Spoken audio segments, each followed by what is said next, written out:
Hello, it's John here.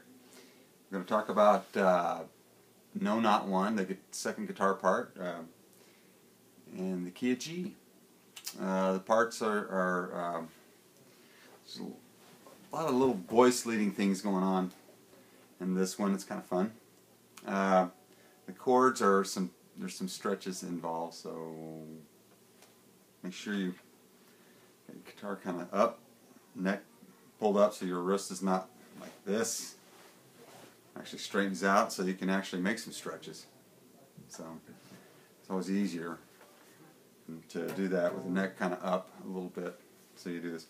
The first chord that we're going to be doing, there's a string part that introduces that piece, and well, sometimes we end up doing it, sometimes we don't. So if we don't, you're going to just jump right in after you hear 4 clicks, popping into the song.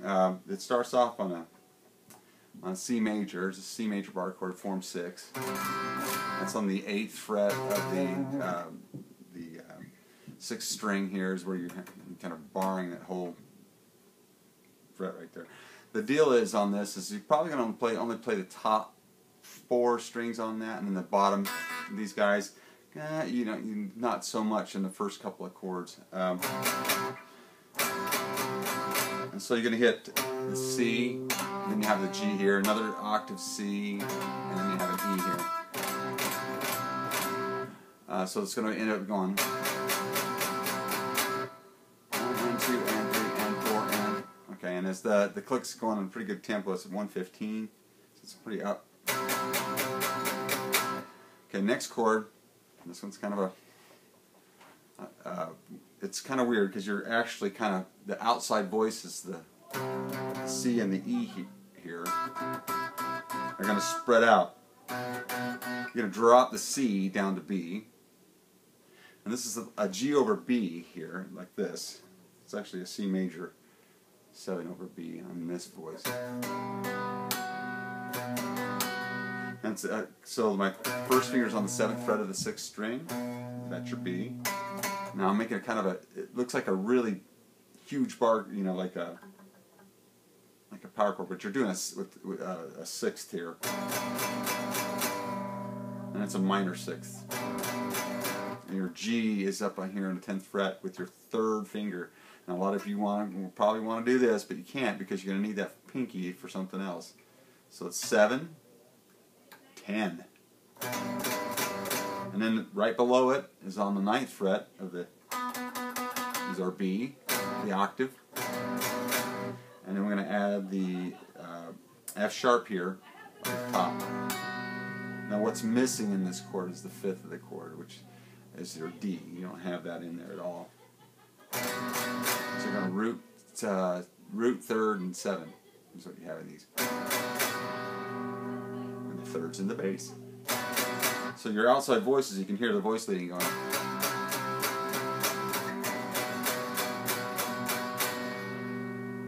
And again, the bottom 2 strings, I'm not really hitting those.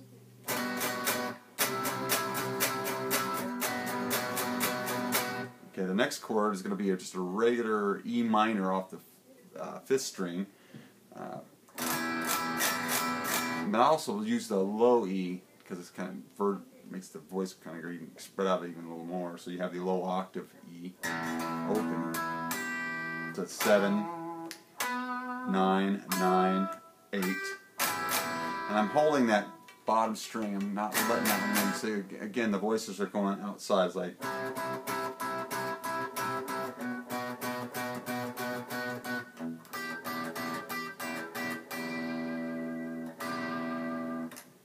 So you can hear the 2 outside voices moving away from each other. It's a counterpoint line. So.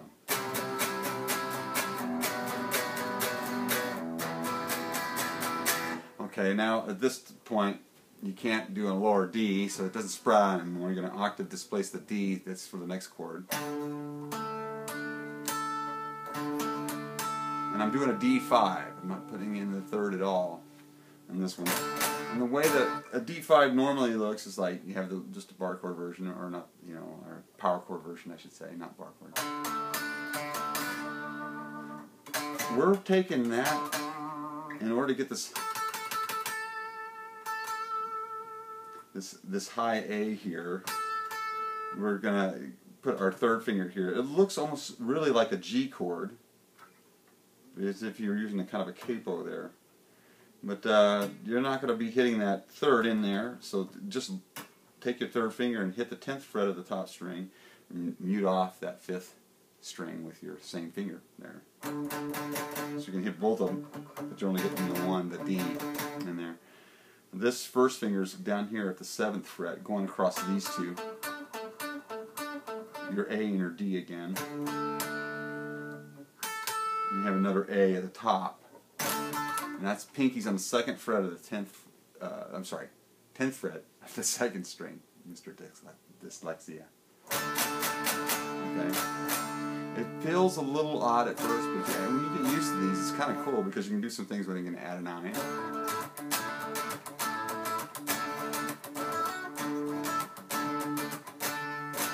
And so that's kind of a nice voice to learn when you do 5s. So you have the C, the G major 7 over B, your E minor 7, or E7, E minor, and then your D5.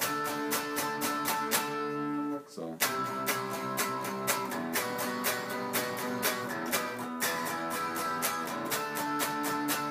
the next round that you do is starts out the same way, C, G over B. And this time you go to a D sus, and I'm playing the middle 4 strings. D, A, D, and then I'm adding the G here at the top. And I usually hold the bottom string. See that?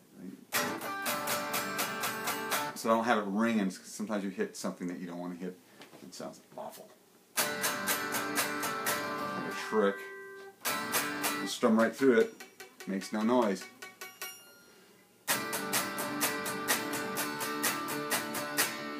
So the whole thing.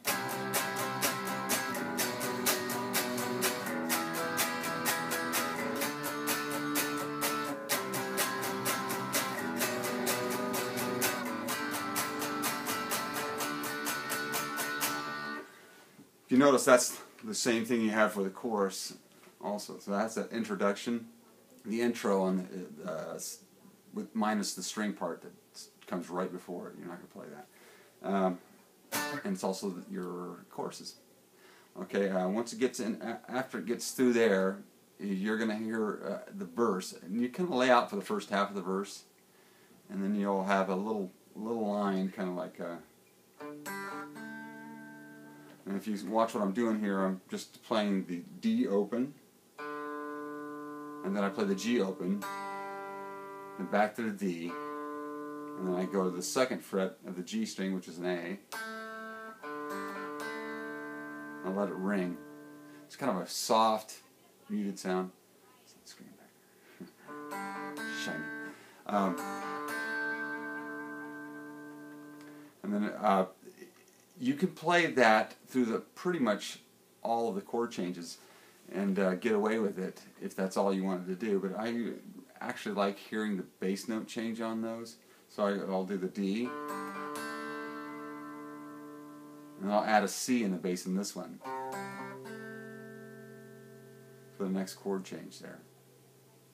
So you're going to skip a string. So it's nice to use a hybrid thing where you're actually using the pick for your bass notes, and then your middle finger for the open G, and then 2nd fret making it an A.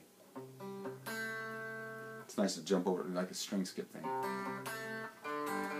And the first one's adjacent strings with the open D, then the C, and then you're going to go to this. You're going to go to the open A and still use the same G to A here. And now in the recording you'll notice that they don't play another chord change for a bit, but I like actually following that bass, the chord structure going up, so it actually sounds nice and it kind of fills up a little bit, so your rhythm will be more like this.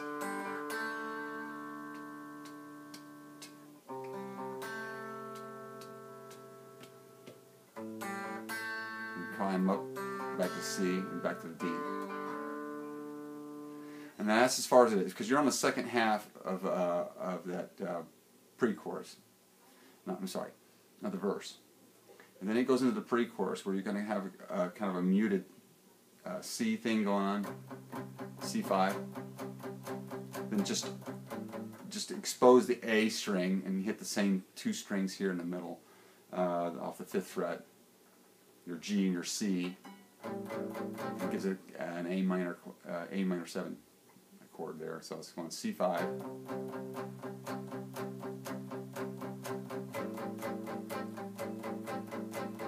And then you're into the chorus. So that's your pre-chorus stuff. And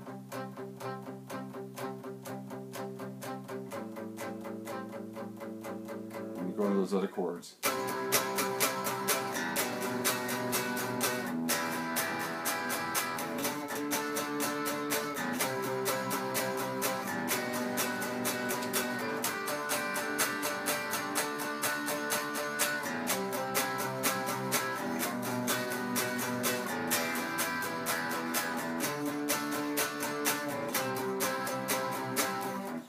Get the idea. Anyway, so the only other thing that's in there, there's some a bridge, and pretty much you're not playing off that first part of it. It's strings and some other instrumentation.